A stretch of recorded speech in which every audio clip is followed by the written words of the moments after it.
Baiklah teman-teman, bertemu lagi dengan saya di sini untuk membahas seputar dunia intelektual dengan kawan-kawan sahabat pustaka dan kawan-kawan Unitomo di sini. Kebetulan malam ini sangat tepat teman-teman.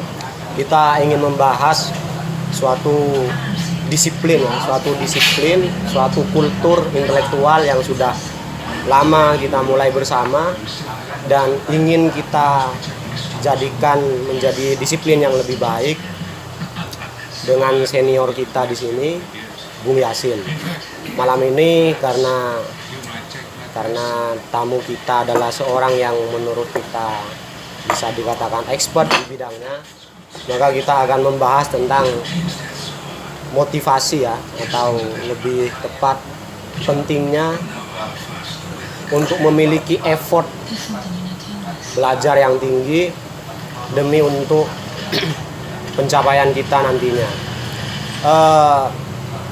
Bung Yasin ini sebagai pengantar adalah senior dari sahabat pustaka. Beliau juga selalu menyempatkan waktu dalam memfasilitasi teman-teman di bidang intelektual, dan Bung Yasin ini adalah bisa dikatakan fasilitator dari kegiatan-kegiatan intelektual teman-teman, baik di dalam kampus maupun di organisasi-organisasi ekstra kampus lainnya. Oke, baiklah, mungkin itu saja sebagai pengantar malam hari ini. Langsung saja kita ngobrol dengan beliau. Oke, selamat malam Bung. Selamat malam. Jadi kita sama teman-teman ingin sekali dari beberapa waktu lalu bisa membahas suatu hal yang penting menurut kita, Bung, untuk dunia intelektual. Karena ini adalah dunia yang sangat jarang sekali dibahas oleh teman-teman kita atau oleh beberapa orang yang aktif ya di beberapa organisasi. Lebih orang-orang membahas di profesi ataupun kayak penanganan permasalahan sehari-hari. Nah, kita di sini eksklusif untuk membahas tentang dunia intelektual dengan teman-teman. Seperti yang kita ini kemarin, kita ingin membahas tentang bagaimana sih supaya kita ini tetap punya effort yang tinggi terhadap kegiatan intelektual ini. Ya, pertama begini, kita ini kan belum secara peradaban kita ini masih belum maju dibandingkan dengan peradaban yang lain. Itu karena menurut ukuran-ukuran yang saat ini berlaku di dunia, kita ini masih belum mencapai ke level-level yang tinggi yang dimaksud oleh standar umum ya.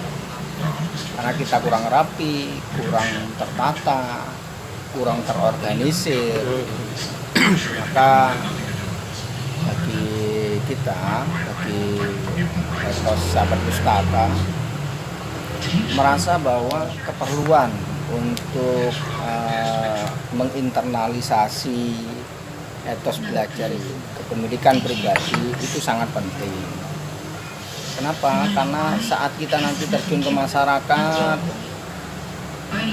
seringkali orang-orang yang pada awalnya itu aktivis, pada awalnya itu peduli dengan penalaran, ketika ada di masyarakat pola pikir mereka mungkin kurang berkembang dalam arti penalaran. Karena mereka kurang menguji, kurang disiplin belajarnya juga kurang teratur. Itu menyebabkan, ya contoh sederhananya, kalau sekarang banyak beredar hoak-hoak dan bagaimana hoak itu menjadi fenomenal. Padahal kita tahu sendiri di lingkungan sahabat pustaka banyak hal-hal konyol itu kenapa bisa menjadi fenomenal, menjadi ditanggapi banyak orang, dan kita tahu bahwa itu hal konyol. Jadi contoh sederhana bahwa orang sering terselip ya, bahwa apa yang dikatakan orang banyak itu seringkali kira-kira itu benar. Padahal kenyataannya kita tahu bahwa menurut etos penalaran, meskipun 20 juta manusia itu mengatakan hal bodoh, ya tidak usah dikoreksi lagi bahwa itu benar atau pintar. Ya itu bodoh, tetap bodoh. Karena secara penalaran ya tetap itu bodoh. Ya itu yang disiplin yang bagi kita itu, kita sering sering keliru mengenai bagaimana sih etos kita menata pikiran, menata kerincian agar kita tidak mudah untuk termakan hal-hal yang konyol yang demikian itu. Tapi berarti seperti kasus tadi itu Bung, yang fenomena hoak aja yang sebenarnya bahkan dilarang, tidak direkomendasikan untuk kita cerna, malah menjadi fenomena. Seperti kata Bung tadi, banyak orang-orang ini ketika banyak orang melakukan itu, akhirnya kita mengikuti juga. Nah, berarti untuk tidak terpancing untuk melakukan hal yang sama dengan orang-orang ini, karena kita anggap bahwa itu adalah hal bodoh, berarti kan kita harus punya pedoman, penalaran istilahnya, Ya, atau mesti punya. atau apa itu ilmiah atau Ya, pertama begini, bahwa bidang kepenalaran itu sudah ada sekolahnya, sudah ada standarnya yang khusus menangani itu sudah ada. Dan banyak juga pakar-pakar di Indonesia yang juga tahu yang demikian itu, tahu dengan lingkungan yang seperti itu. Hanya saja kalau kita persentase di masyarakat Indonesia, berapa orang yang bisa mengakses itu? Seringkali ketika mereka sudah masuk ke sistem itu begitu sangat mendalam sampai mereka sekolah di peradaban tingkat dunia, mereka terlalu rumit bagi orang-orang awam. Dan kita orang-orang awam butuh pencerahan. Saya pikir melalui etos sahabat pustaka itu ya kita ringan-ringan aja lah, sederhana. Yang penting menjaga bagaimana kita tetap menjaga pikiran kita tetap sehat, dalam arti tetap menggunakan akal sehat, tetap menggunakan kaidah penalaran yang benar. Hal-hal yang bagi orang-orang wah makan waktu, tapi tidak apa-apa. Ketika itu sudah kita terbiasa, kita tahu betul bahwa itu sangat membantu cara kita hidup. tapi kan gini Bung ya, banyak nyatanya mereka yang menurut kita ini bisa dikatakan tidak menjaga kehidupan dengan akal sehatnya ini, nyatanya banyak yang lebih populer, yang lebih kaya atau lebih punya kekuatan sosial daripada, ya saya tidak mencontohkan di luar, makanya daripada teman-teman kita yang punya concern tinggi terhadap dunia intelektual. Kan kadang apa yang akhirnya bisa membuat kita tetap percaya diri untuk menjaga kultur intelektual ini, akal sehat ini tetap lestari, sedangkan di sana kita seakan-akan tertinggal oleh orang-orang yang biasa-biasa aja ini dengan popularitas, pencapaian material dan sebagainya. Ya kita seringan lah. Itu juga bagian dari analisa yang bagi saya kurang akal sehatnya. Itu ibaratnya apa namanya itu logical, membanding-bandingkan falasi ya? Hal-hal yang sebenarnya bukan ukurannya ya. Bukan ukurannya. Jadi itu bebas saja bagi halayak untuk memilih apa yang lebih diutamakan, apakah finansial, apakah kesuksesan popularitas, apakah kesuksesan dalam pencapaian akademik, yaitu sah-sah saja pilihan masyarakat. Cuman kita ada dan kita melakukan, kita menjadi menjadi biang penyadaran penalaran itu dalam arti level halayak. Kita ingin banyak halayak kita, banyak masyarakat kita itu yang benar-benar mudah sekali terpicu oleh hal-hal yang sebenarnya tidak penting bagi hidupnya. Banyak sekali mereka termakan informasi-informasi yang saat ini sangat membuka itu karena mereka kurang menganalisa. Padahal 1-2 pikiran saja dianalisa itu sangat kelihatan bodohnya gitu. Tapi kenapa itu termakan? Karena mereka kurang berhati-hati. Contoh sikap-sikap yang cepat menyimpulkan, mempraduga sebelum mengkonfirmasi, itu adalah etos-etos yang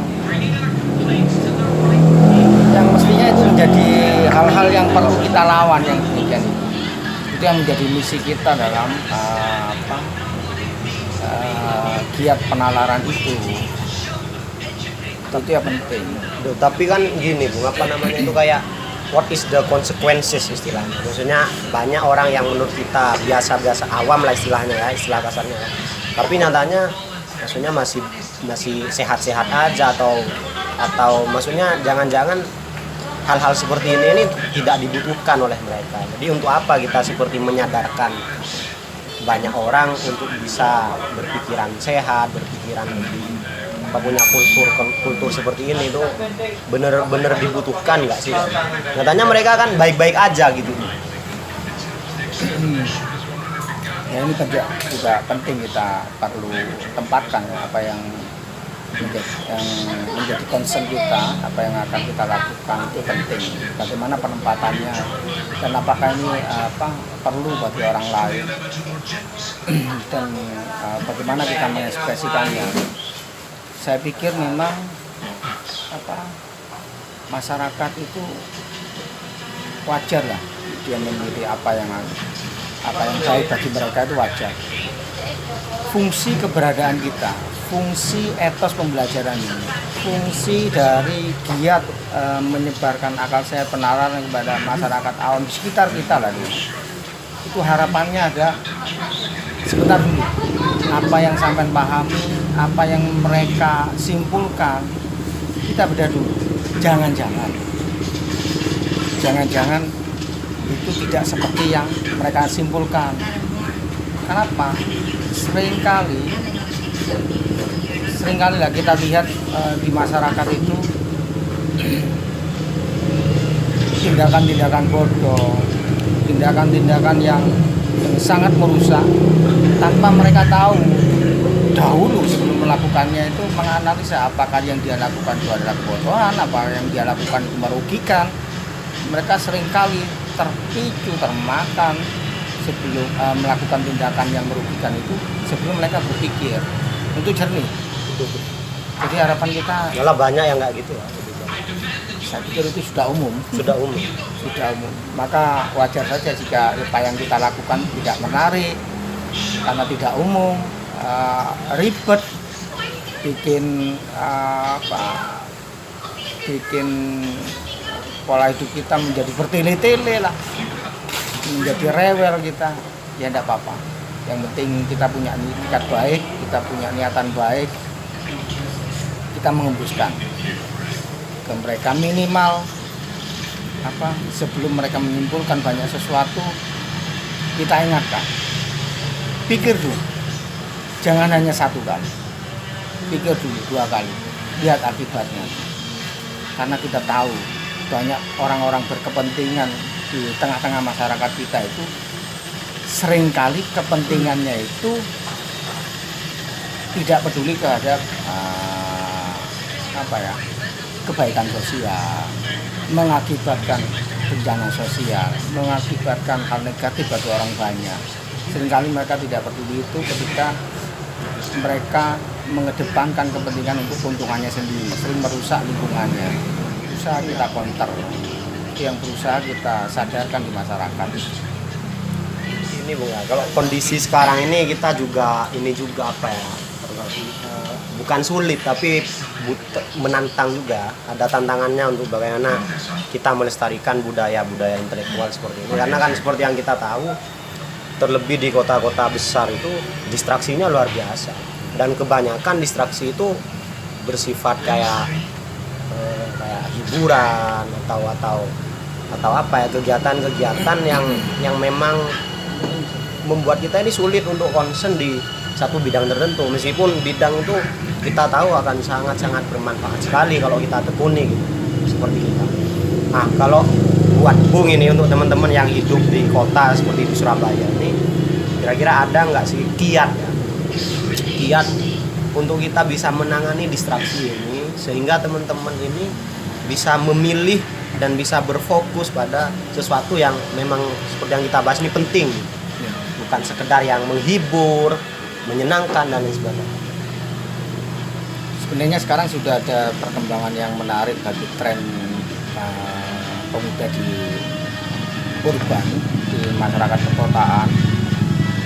Itu terutama etos membaca buku, bukan membaca yang lain, membaca buku. Saya pikir itu sangat menarik. Dan itu juga yang kita alami di sahabat pustaka itu sangat penting. Kenapa? Keluar biasaan membaca buku dan kita tahu manfaatnya bahwa seseorang membuat buku, menulis buku itu dia dalam kerangka bagaimana apa yang dia pikirkan itu bisa diterima banyak orang. Artinya bagaimana dia menyesuaikan teks pilihan kata-katanya, susunan kalimatnya itu sesuai dengan pola pikir yang umumnya calon-calon pembeli bukunya.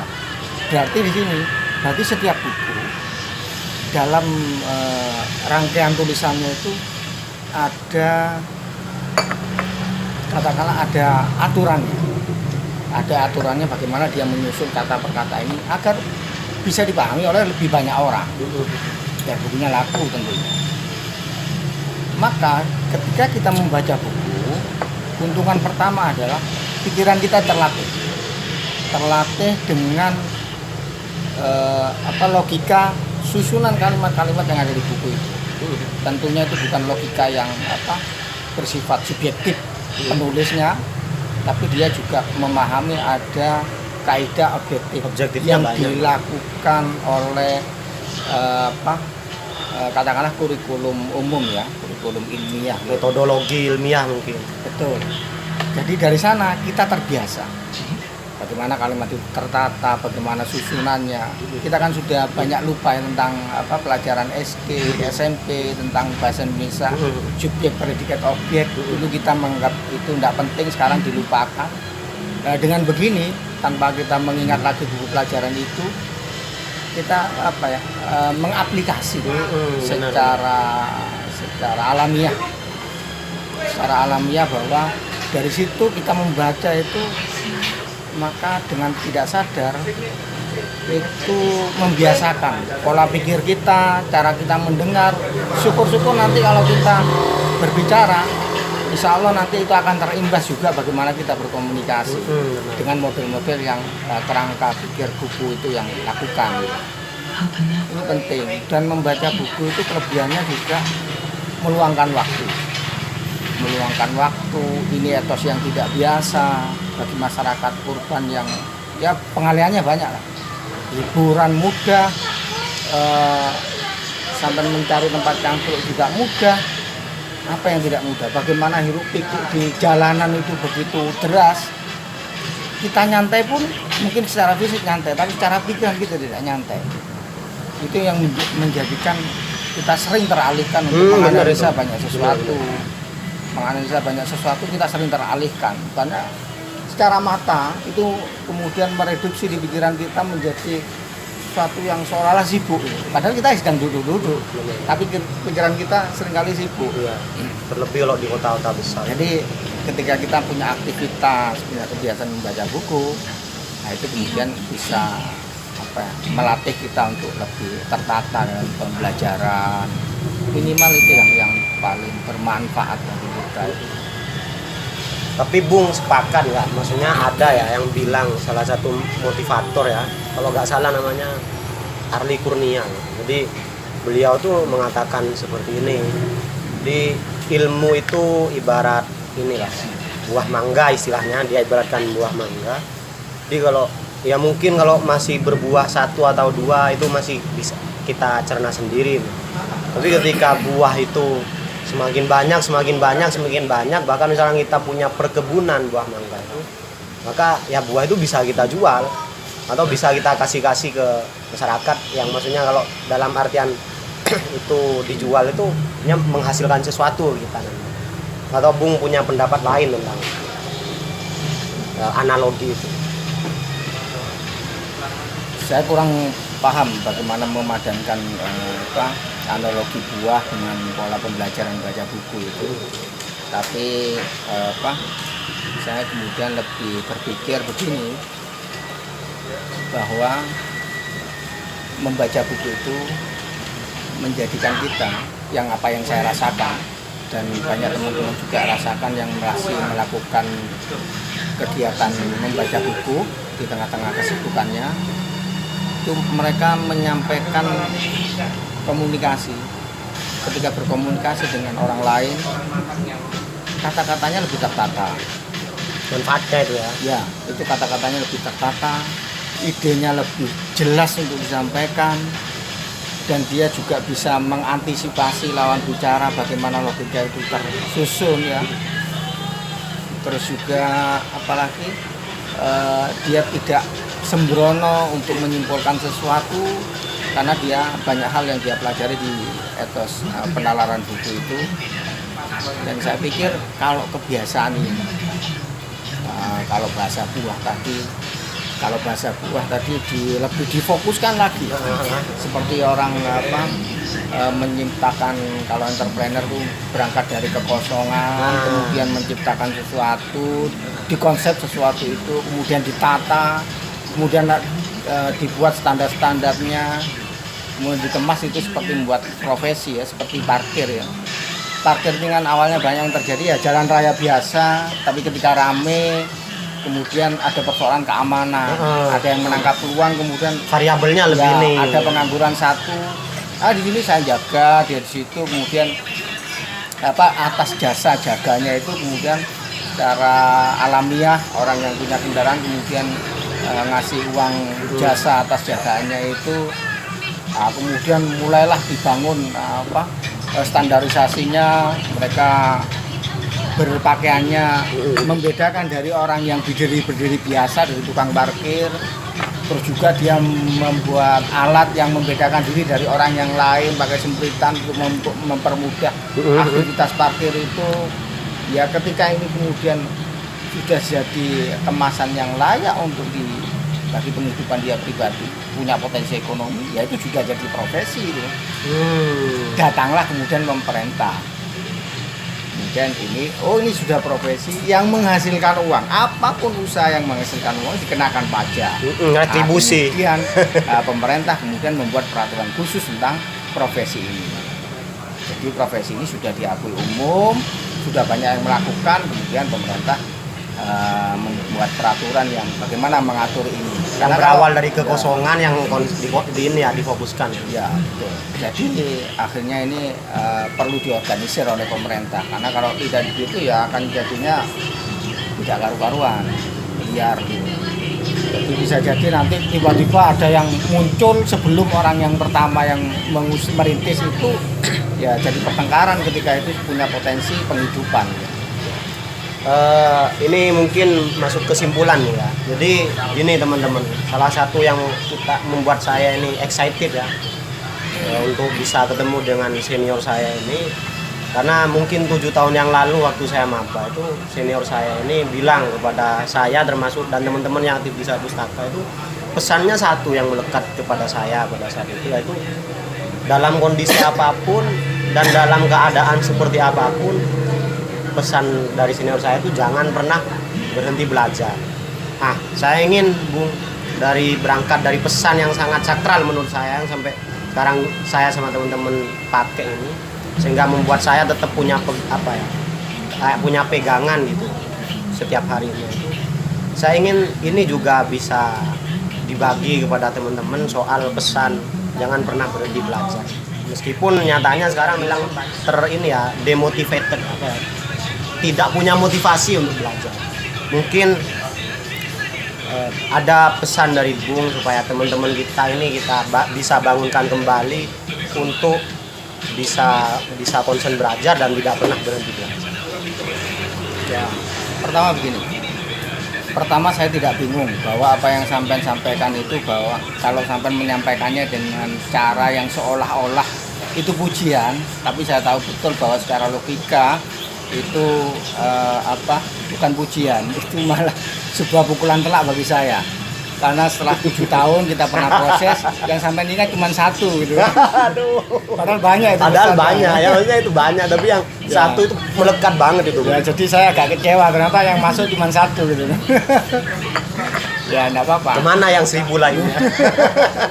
Enggak apa-apa. Jadi memang khusus di teman-teman Sahabat Pustaka, kalau saya pernah bilang dulu, oke lah yang lainnya kalau sampai lupa, mungkin kemudian sampai pernah jatuh atau pernah terbentur, pernah terpukul kepala sampai kemudian lupa pesan-pesan saya, minimal jangan lupakan satu, jangan berhenti belajar. Jangan berhenti belajar, karena banyak yang kita lihat orang-orang kemudian merasa mengerti, orang-orang merasa sudah berkesimpulan kesimpulan final, orang-orang sudah memutuskan bahwa ini sudah saklek. Itu seringkali akibat kemudiannya jadi bencana, menjadi lebih sulit lagi lah. Itu menunjukkan bahwa mereka kekurangan etos untuk belajar. Dan saya sangat menekankan untuk teman-teman itu. Bahkan saya ada kata-kata selanjutnya itu. Iya, apa? Berhenti belajar, sesat kemudian. Karena itu hampir pasti. Berhenti belajar susah. Hampir pasti. Mereka yang berhenti belajar merasa sudah tahu, merasa sudah menyimpulkan. Dan kalau dia punya pengaruh, itu seringkali Menyesatkan ini juga. menyesatkan yang lain. Karena dunia ini tidak sederhana yang kita pikirkan. Bahwa Tuhan pun tidak sekecil yang kita duga. Bahkan apa yang ada di alam semesta ini tidak cukup dimasukkan hanya kepala satu orang. Benar.